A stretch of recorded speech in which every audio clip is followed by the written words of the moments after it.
All right, Todd, you ready to open the line? Yes, go ahead, brother. All right. Brother Thomas, you're on High Frequency Radio. Islam. How your brothers doing? Islam.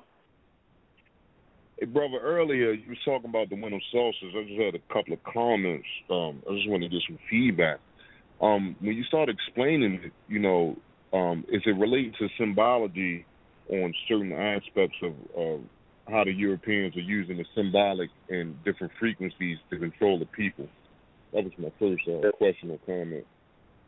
Yes, this is what it is, and this is why our people really need to study their culture, because what the European has done, they know that true measurement of time is cycle time, or what we would call the cycles of the planet.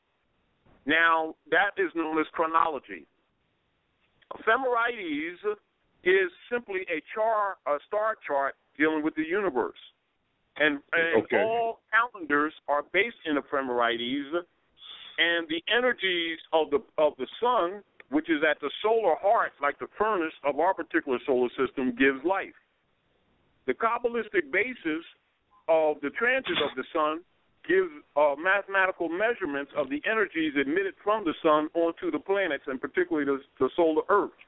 And those rays come from Amen Ra. That's where they get to when they say Amen. When they end prayers, which means provocation, that which is evoked, that which was invoked or poured out, et from the sun, is what we base our holidays on. Because holiday comes from Sanskrit, which means the sun, or he burns, and it's symbolic, even with the activation of the chakras, which is referred to as ascension, etc.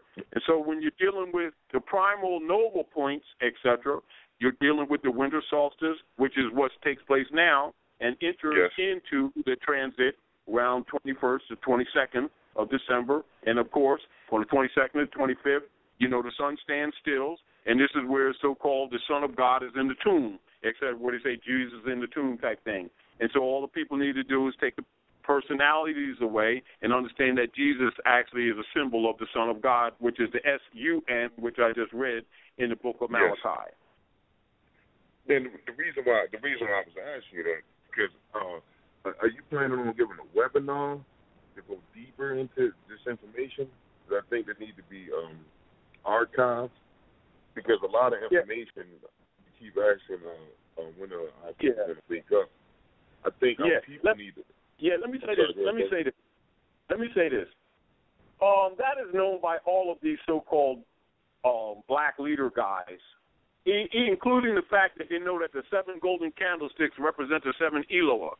And what they will do, they'll give other attributes to these candlesticks that sound Afrocentric and make the people feel good, but they're lying to the people because they're really not teaching them the truth of the culture, because the truth does not change or pass away. They just don't want to get into this because the European has taken and put a negative spin on it, and so anything that deals with enlightenment or the activation of the pineal gland, which is really the illumination of the mind, they say Illuminati is the devil. And our people turn away from their own culture because they haven't examined it. This is the problem that has been maintained by our so-called leader guys that keep on promoting the falsehoods that the European has put on it, and by default, we've abandoned our birthright, and he simply uses our own power against us. And this is why also where he has the symbol on them cars, them reverends and all the rest of them in them big-time churches, that little round badge they have on the back of their trunks in the special parking areas, have the Sphinx head with a Moor sword above it, which means the subjugation of the Moabites. I've seen that. And that's aside from the fact that one of the first lessons they get in all of the secret societies is a Ruth the Moabitess. And who is Ruth the Moabitess? Also in the Bible, that's Yahshua's great-great-grandmother, who they call Jesus. And she was a Moabite, and so is he a Moabite. And Moabite is the ancient name for the people with hair like lamb's wool, skin like burnished brass or copper. And the modern name is Al-Moroccan or Moor. There you go. Wow.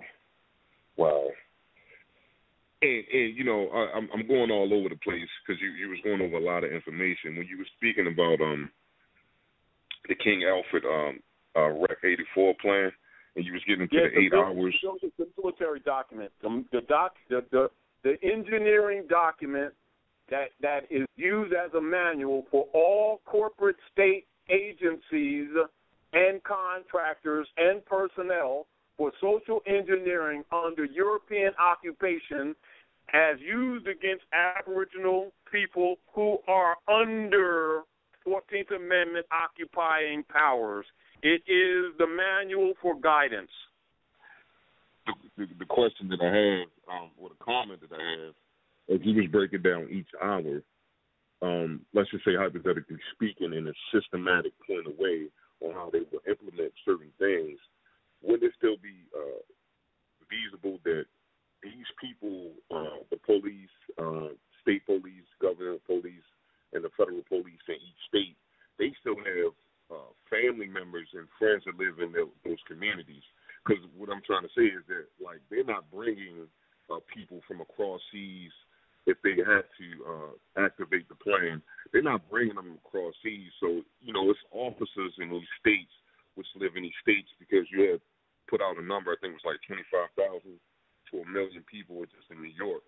So they're going to populate certain areas. Let's look at this. Let's look at this. The first thing that we must emphasize about this is that everybody should be aware of it, and particularly all our people in general who keep ignorantly running around talking about racism, which is not what's going on. That's a diversionary argument, that's designed diversionary argument so that they won't look at what's really wrong. And it's just like if somebody's car breaks down on the side of the highway. I don't care how religious they claim to be. They can march around it all day and pray on it and lay hands upon it, stick their finger in the tailpipe and kiss the motor, and that sucker ain't starting until somebody who understands the engineering of that vehicle deals with ignition, fire, fuel, etc. Tires ain't flat, and daggone motor heart beating again and humming, and transmission working. And their belief that that won't fix it. Likewise, this social engineering for destruction of Aboriginal people is documented, and they need to stop talking about their beliefs and start talking about the facts.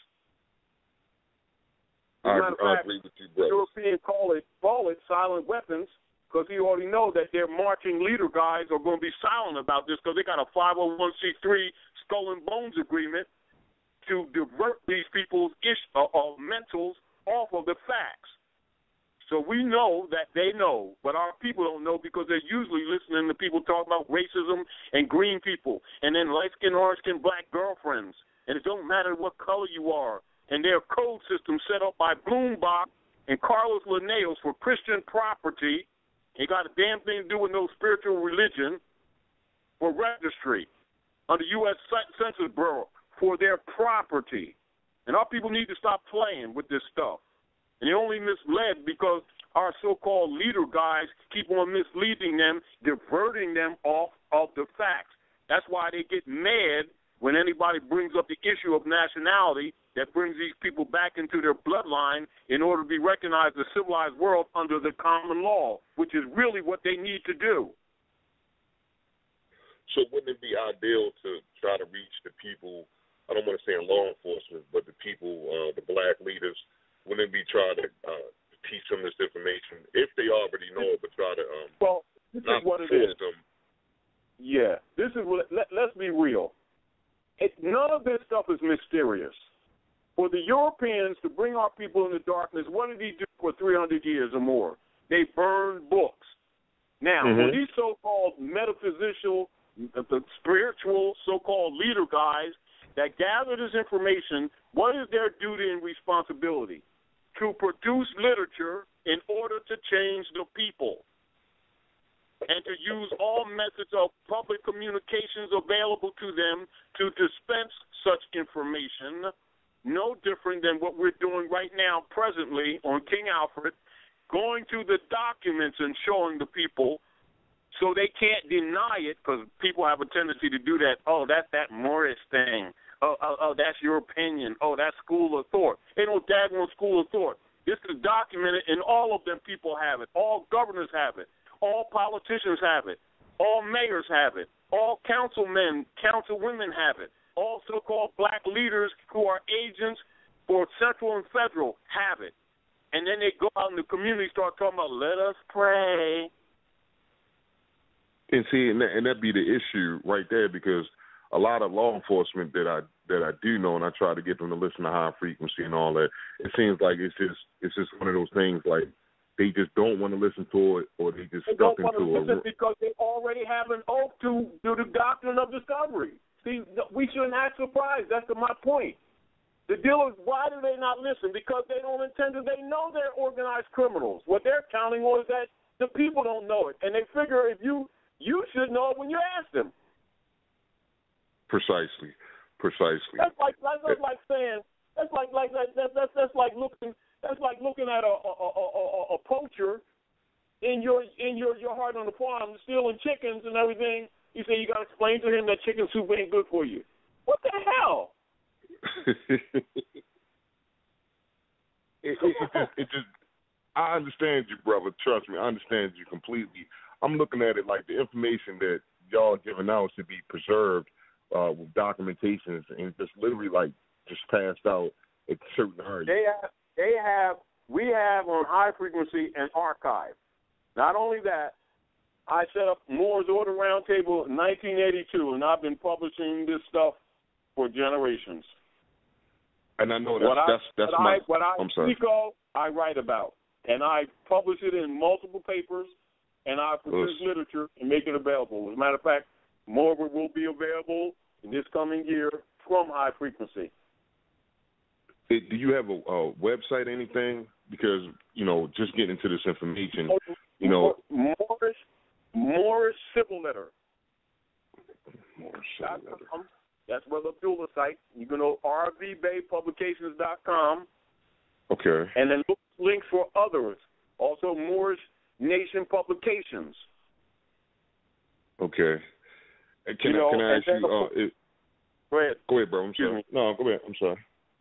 The point I'm saying to you, what you're asking essentially has already been done on multiple layers. What has happened until people, just like, for instance, you can put something out there, but if the people aren't into it or not interested, they sometimes assume things aren't there. And it's not that. They've been putting all their energy in institutions that have never served them.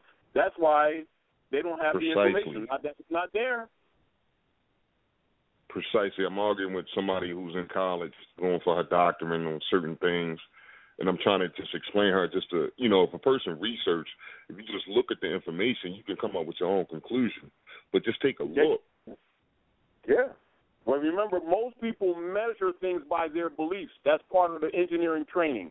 If you talk to most of our people, what do they usually start doing? They immediately start identifying with their club or their church or their mosque or their synagogue, not with their bloodline. Not knowing and not being aware of that social engineering. So in a sense, why when you give them facts, most people respond like this. I was having a good time with my belief. And now you coming with the facts and messing up the platform. Well, because, the more you keep seeing these things on TV, what's going on in St. Louis, and you're seeing all these police officers out and all these groups of people confronting police officers, knowing what can happen or what could happen. Can I respectfully stop you?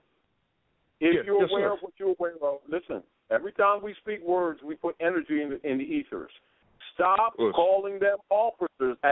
Do you understand the law of trust? This is the law of trust. An heir can make a written instrument called a trust, making claim of right or claim of position, what the beneficiary of the estate desires to be done. What the Europeans accept is that our people keep on giving them the office when they speak, and a trust can be made on the spot orally. And when you call them officers, you just authorize them. Just like calling yourself black. Learn language and stop casting spells against ourselves and then complaining about the result. Culture is in the language. We must be diligent and careful what we keep saying. Stop calling them officers. They're not. They're private contractors for the corporations under the India Pacific India Company of European colonists operating in Morocco, North America. Got you. So the same thing like calling yourself black or Afrocentric. You cast it, as soon as you do, you put that out there, and what you say, man is what he thinks. As man thinks, so is he. We keep authorizing them, and they get mad when they use the authority we authorize them, not knowing that we've just done that as soon as we call them officer. Wow. Okay. At what point did the private fraternal order of policemen were elected by the people? At what point? Never. They were hired by the private corporate contractors to go out and enforce contracts for the insurance companies, which they clearly indicate when they demand those contracts, and then they start robbing people and shooting them, don't they? Yes. Man, that was another question with these contractors. You know, as far as them being a gang and so-called the gangs that do exist, as far as all the different gangs across the country. Yeah, but let's look at this. Brother Eric Gardner was on his own land in the territory of Nod, referred to now as New York City, selling cigarettes. Why did the police contractors approach him? Because they considered his little pack of cigarettes as competing with the tobacco industry, and they're in business to protect the commerce of the corporations. Therefore, they accosted him. They did what? They ambushed him. Yes. And choked the breath out of him and said it was his fault for dying. See, and I'm sure everybody has an issue with that. The statement that I want to make is fools that were around who did nothing to the contractors. Aren't those people already intimidated because they know that these Roman soldiers use any excuse to shoot people, and that these people have no arms because the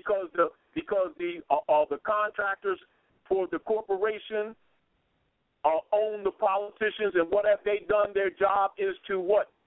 Dismantle the Republican form of government. Therefore, the people have been disarmed, so they have no defense against these treasonous scum. Yes, and that's now wait a minute, hold on. So what the amendment stuff? Even though we know the Supreme Law has said that they have a right to stop such actions, they already know that these people are looking for an opportunity to kill these people, and they know that the magistrates, being deputy knights of deputy knights, are already going to what? Not punish them because they're all under the secret treaty of Verona. Because even the seats of the magi who have been pretending to be judges have all been transferred to the International Monetary Fund. These people are imposters. They're not even really officers. And people keep calling them officers, but the people know for surety that they're looking for an opportunity to daggone slaughter these people. That's why they're even selling military arms to the police, according to King Alfred, which I just read. And people should not be surprised. They need to be awake. And stop having false expectations. Because it was just recently here in Maryland, contractor had got killed. I said, recently here in Maryland, it was a private contractor had got killed. I'm saying an officer had got killed, and the guy's on the run now. I don't believe they found him yet. And it's a big thing down here for right now on trying to subdue this person. But my thing is, if the person felt threatened against this contractor, he took it upon himself to defend himself. You see what I'm saying? I'm just trying to get that across to the people. Let me say this. Not us. If people would read and see that these people are private contractors, they're not officers. The people first need to stop giving them authority that don't exist with them. They're no different than somebody stepping from behind the seat of Church's Chicken, going down to the Army Navy store, buying a blue uniform, getting a gun, and then telling you you can't have none. See, and the issue comes in when people get them their authority by assuming they have to pull over, or it'll be an issue if they don't stop or if they don't answer a question. No, but it's the same thing they did with that woman that was in that Plymouth minivan. She shoot them up. They shoot them up, including with the children. They are criminals. We got to get it out of our mind that they're law. That's the first thing that we got to get out of our heads. Our people will never think this thing out as long as they keep thinking that these are law officers. They're not. They're private contractors that are enforcing for-profit contracts for the insurance companies. All right, brother. I got to jump. Got a lot of people on the line. I'm sorry, brother. All right, bro. All right, we appreciate you. I want to get some more folks in. All right. So I thanks apologize, for listening. Islam. No problem. Be well. Islam. No apologize. No reason. We're just gonna take some more calls. All right. Tavia, Sister Tavia, you have a question for Brother Taj. Greetings. Yes, I do. How are you? Greetings. How are you, Brother Taj? Fine, sis. How you feeling? I am well. I do have a question. To you and the family. Go ahead. I have a question for you, Brother Taj. I was wondering if you know how I could get in touch with Sister Santasha. As a matter of fact, I called her recently, and I got her answering service, so I couldn't tell you other than that you got to probably keep on calling. Oh, okay. So look on her. I think she has some of her stuff archived. You might be able to look on her computer and maybe find a way to contact her. As a matter of fact, I was talking to someone actually yesterday about the same thing, trying to get in touch with Santasha.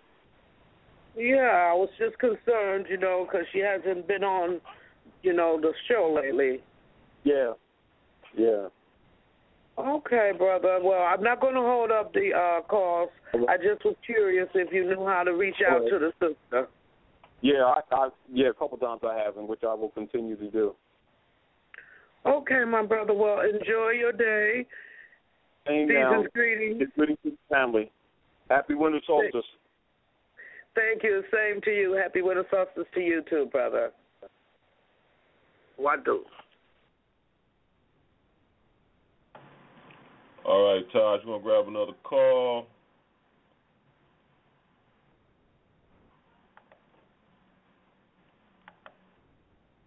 All right, caller 1313, you're on High Frequency Radio. You have a question or comment for Brother Taj? Yes, Islam Taj. How you doing? This is Don Mill. I'm going to try not to spew out any niggerisms as I communicate with you. I took your advice many years ago to come to this in a pure heart, in a spirit of love, truth, peace, freedom, and justice. I proceeded with nationalizing, of course, because I know that is the order of today in knowing ourselves. An air of insecurity arose, and I'm going to pose the question like this in order to not step on anyone's toes, I guess. Do you know anyone that has the word cat in their appellation or title? Cat? C-A-T. I've never seen it in any of the documentations that I've reviewed in reference to nationalizing with your proclamations and your judicial notices and what have you. No. And that right there has been weighing on me because, just give you an example. I'm not going to say the name. It would say something. I'll just use your name. It would say something like Cat, Taj Tariq Bey, G.S. Mm-hmm. And when I saw that, me being who I am, I went straight to my Bouvier's. I went straight to my third edition Black Law Dictionary. I'm going all over the place looking for an acronym for that, and then I'm going online looking for cat and hoping. But I don't want to go by what it says in the Bouvier's and the Black Law Dictionary because I don't like that. And I'm hoping that I'm not reading too much into it. I want it to be something positive. I've never seen that in anyone's appellation/title before in any other documentation, and it's been weighing on me. I received my paperwork back last Monday, and I wanted to move forward with the 7 locations. I want to research and find out who the people that head those 7 locations are. That's not necessarily an immediate tip, but as far as cats, just keep in mind that it's in red ink. In the ancient world, we always had cats very close to us. We always had cats. It's in red ink. I understand that. Yeah, so it was in red ink also in front of the appellation title. Yeah. But I'll take what you just said. We've always had cats. We all did the elephant thing. I'd rather go with that because that's the positive side. Okay. But now my second question: Did you get the chance to meet Uriel or vice versa, and is his work in the same trajectory that we are heading? Because, like I said earlier, nationalization is the order of the day. I can't, I got to be this in order to bring someone else to it. I got to be this, and I'm going to be this, So, with Uriel Bey, did you get a chance to meet him? And what he does, and the works that he put out, are they on the same trajectory or course? Because he does mention the Sheikh Sharif Abdul Ali in his materials. Mm-hmm. No comment on that. Now, yes. So what are you projecting? That we conference on the unity of process? You can, I guess. We could, or we could. But I have to know it because I see similarities, I see truth, but then at the same time, you can go down a path so far, and you can't just jump back on that other road. You got to come all the way back and go back that way. So, but it seems to be in harmony, but not 100% sure. Yeah. Well, it's like anything else. Whenever we present something to the public, one of the things that I deliberately always avoid is anything that sounds vague that's not straight to the point. Mm-hmm. If it's vague or if it doesn't stop straight to the point, if it's not blunt, meaning that if I'm talking to you and I got to go through 50 points to try to understand what you're saying, then there's pieces of dishonesty. Okay, if there's any consolation, everything you said the past hour, I have all of that. The King Albert plan, I have all of that stuff and been studying it.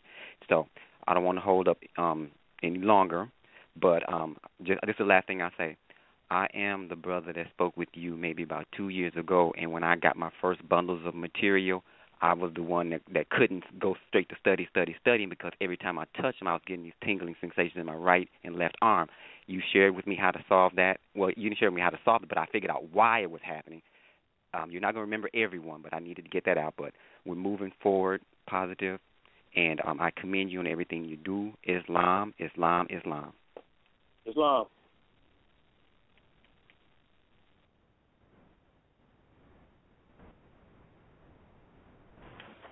All right, Taj, we're going to roll down. Brother Jason's got a question about the Septuaginta. Brother Jason, you're on High Frequency Radio. Peace, Islam, Taj.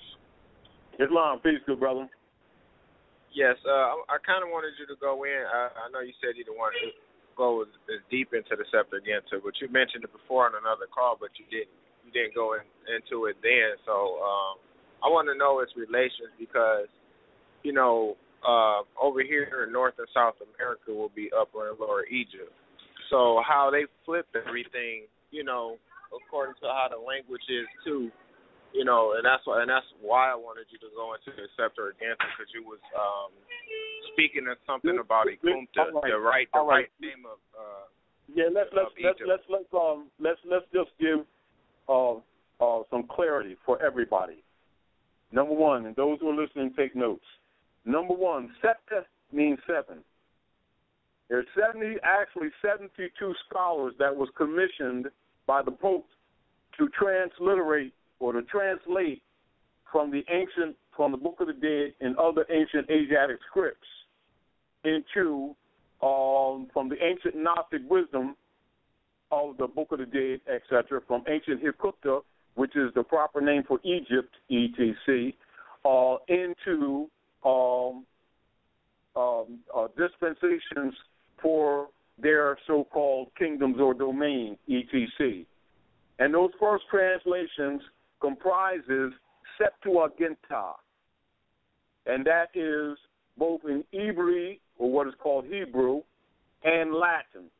They are essentially the first books of the Sun, Heliotext, or what is later referred to as the Bible. And the word Bible, the book is not really technically the Bible. It's Heliotext, the book of the Sun, transits of the Sun. It is loosely given the name Bible because of the city of Biblios, where we printed many books, the scripts, and so loosely, Biblios is just given to any of the scripts printed there or constructed there, which means loosely book, which is more connotative, but actually it is the name of the city.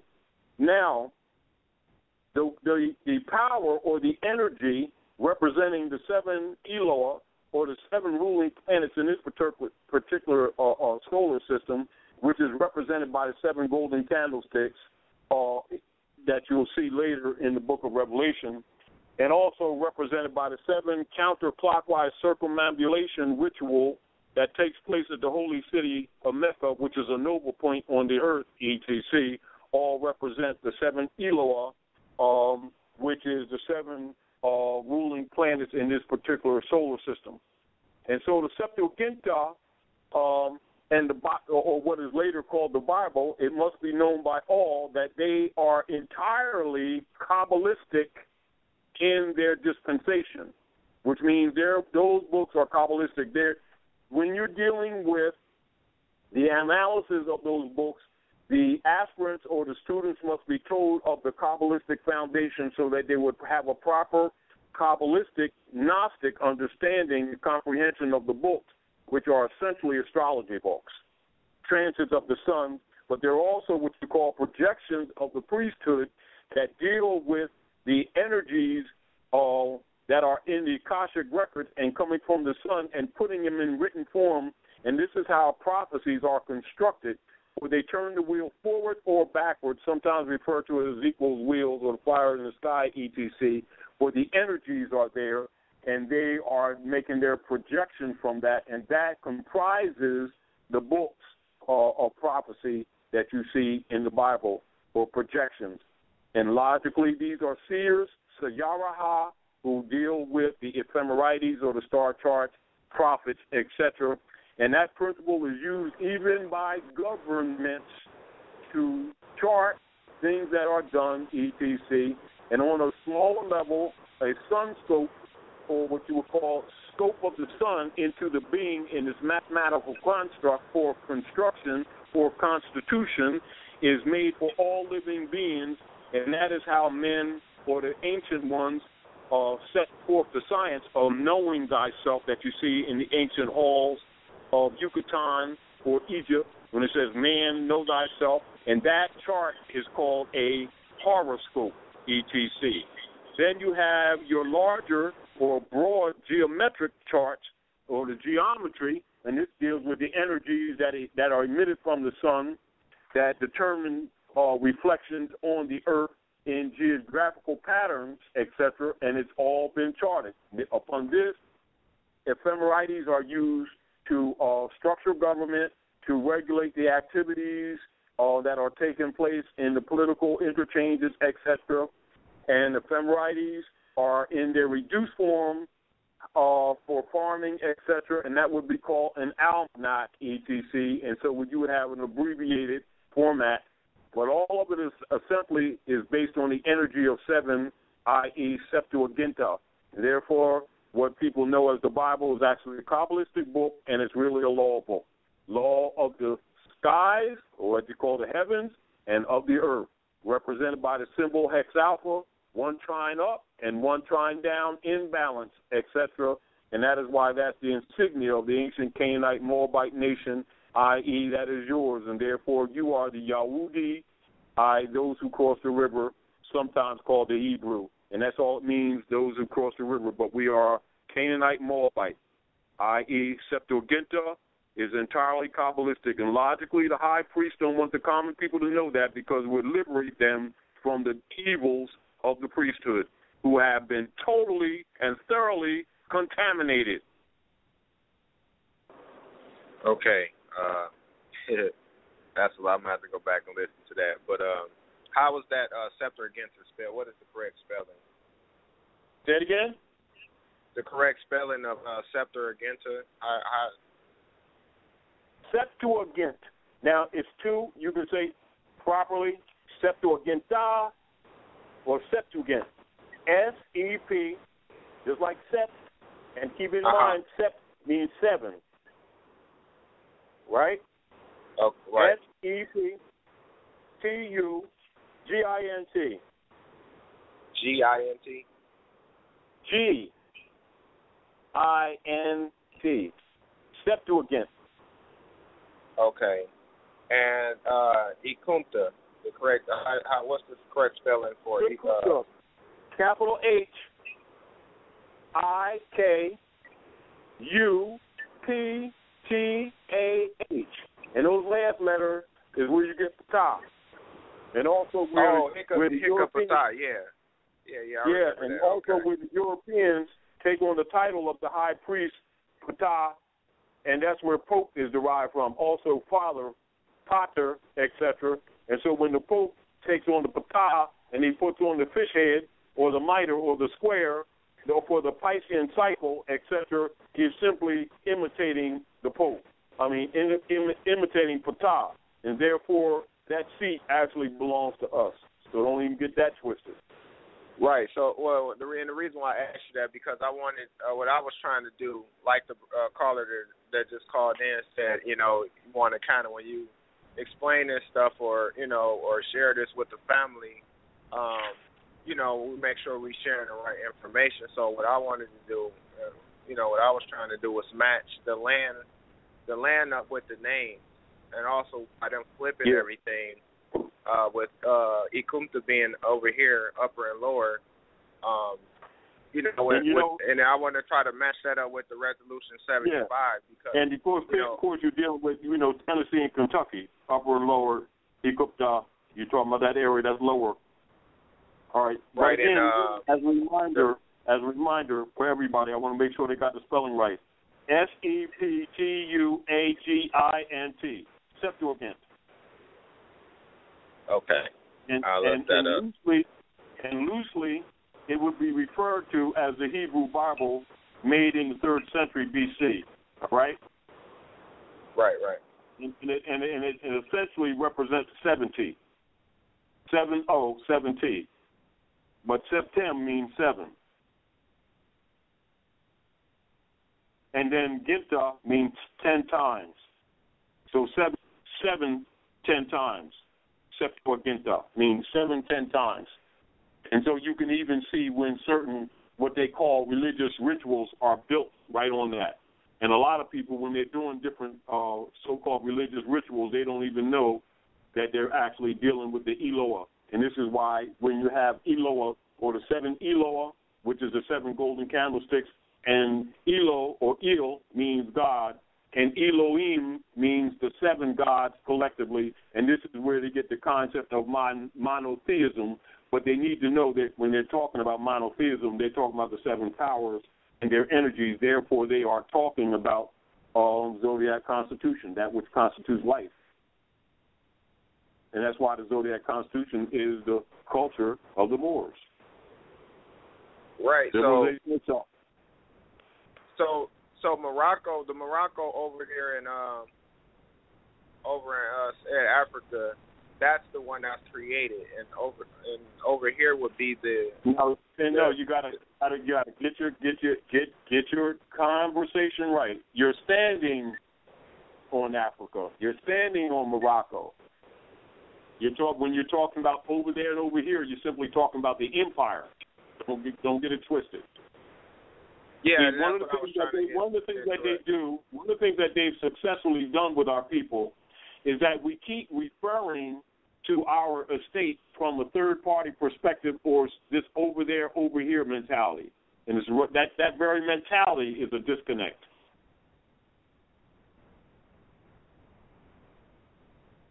Okay, so what I was asking was, would that be like a state, or something they created, like Israel? Just like when you're looking at the kingdom, even when you're looking at kingdom, like if people understand government structure, just like they would understand that a city is not the county, and the county is not the state, and the state is not the country. You must know that the kingdom is not the empire, but is indicative that there's another part. Just like when they say the kingdom of Morocco, that the very title of that jurisdiction lets you know that it's a part of a greater empire, but no one talks about it. You get the point?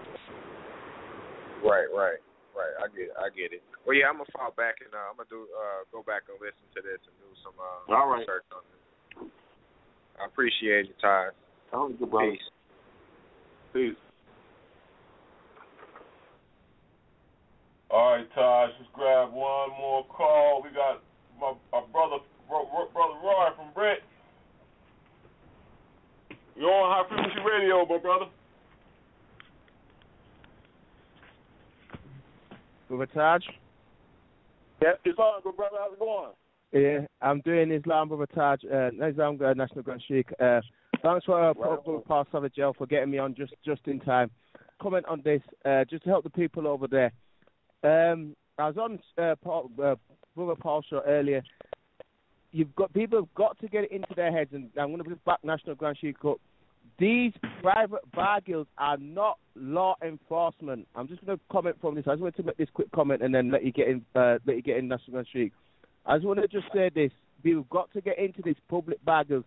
The Inner Temple in London is the base for the private bar guilds, and all these bar guilds, no matter where they are in the world, started from the Inner Temple in London. They are not part of the Al-Morocco Republic Constitution. They are private foreign invaders, and I just want to quote from this as well in particular. If everybody's got time on Google, can you please look up Papal Bull Unum Sanctum 1302 issued by Pope Boniface? And I'm just going to say this from this particular Papal Bull. Furthermore, we declare, we proclaim, we define that it is absolutely necessary for the salvation of every human creature be subject to the Roman Pontiff. That's part of the Unum Sanctum 1302. They do not care about you. They never have done. And I'm going to say this. Another thing you can look up on Google, and I want people over in Armrock to look up, Romanus Pontifex. And this is the Pope's position on newly discovered lands. I just want to read this National Grand Sheikh very briefly.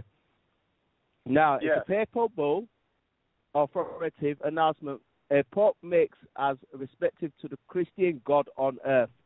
When Europe begins discovering other civilizations, hence you were there before he came, in the New World and Asia, the Pope at the time issued Romanus Pontifex to explain the Church's view of Europe's proper relationship with non-Christian lands. So everybody celebrating Christmas over there, Jesus and all that.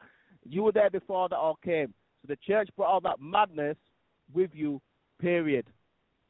And that's what people got to get their head around. These people there are not part of that land at all and never have been. And they spread that Christian doctrine with it. And I'm going to read from now the private bar guilds because that's relevant to what I was saying.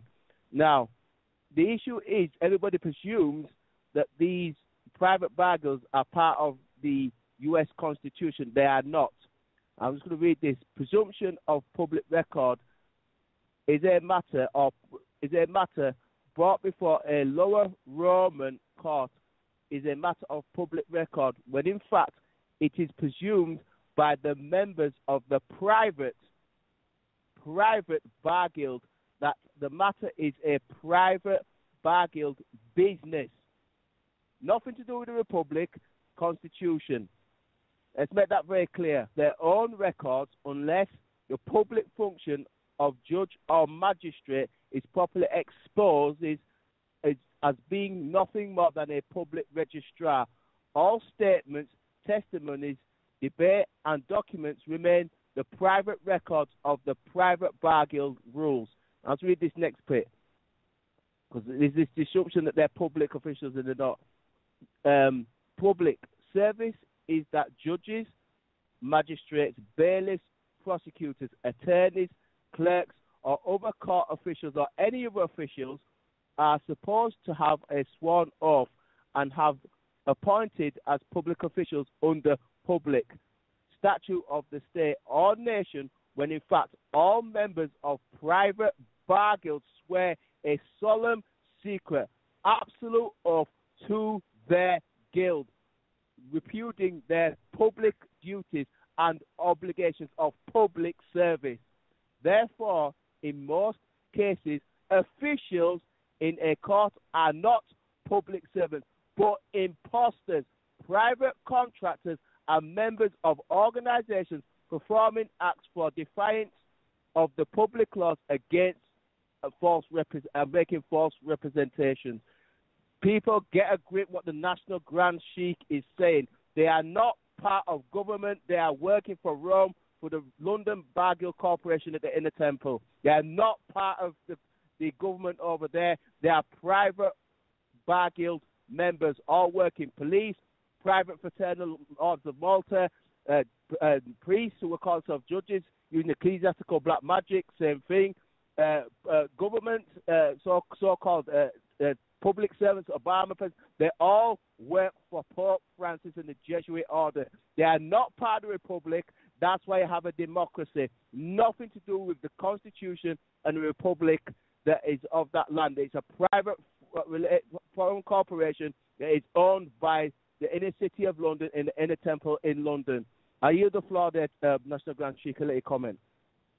Right on. And this is why they have an EIN number, because they are businessmen doing human trafficking, and they know it. The problem is that the people are in denial. This is why when you encounter them and they start asking you questions, ask them for their business card and ask them for their EIN number, their bond charter, and their bond to do business at North America. That's why when people ask them questions, they start hiding their badges, etc., or trying to turn to the side, or trying to play dumb, because they know they're organized private contractors for the corporations. But they're counting on that the masses have been misled by their paid-off leaders, and they know they're not going to get this information in the school systems, which are set up by Rockefeller and his boy in 1902, called the General Education Board, designed to dumb these people down. And then they want to tell you about what's on the dark side of the moon. They don't even know what's going on in front of them. And this is why you see all right now, see their God and devil game ain't working too good no more. That's why they're trying to blame everything on the lizards and the grays now, and the reptilians, diverting the people off, giving them a new devil to divert the people's attention from what they've been doing to the people. They steal your bike and then tell you that the grays did it. It's like they've been murdering your children and your family and talking about the devil did it. That don't work too good no more. Now they're blaming it on the reptilians and the grays. Everybody needs to stay focused that they're just playing with your head, and you better start getting real. Save your family.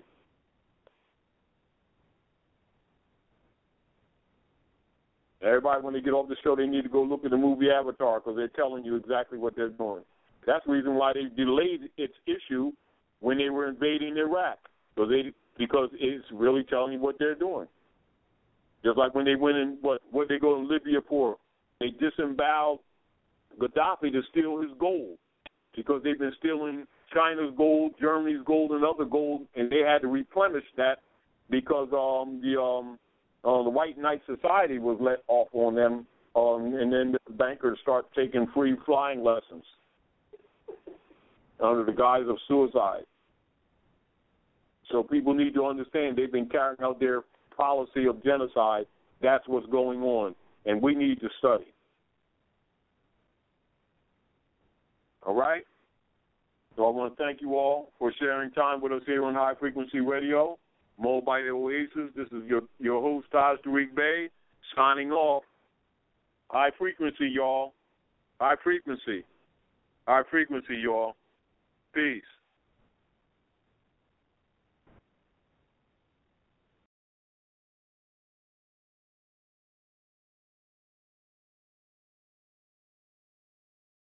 High frequency radio. Sync up.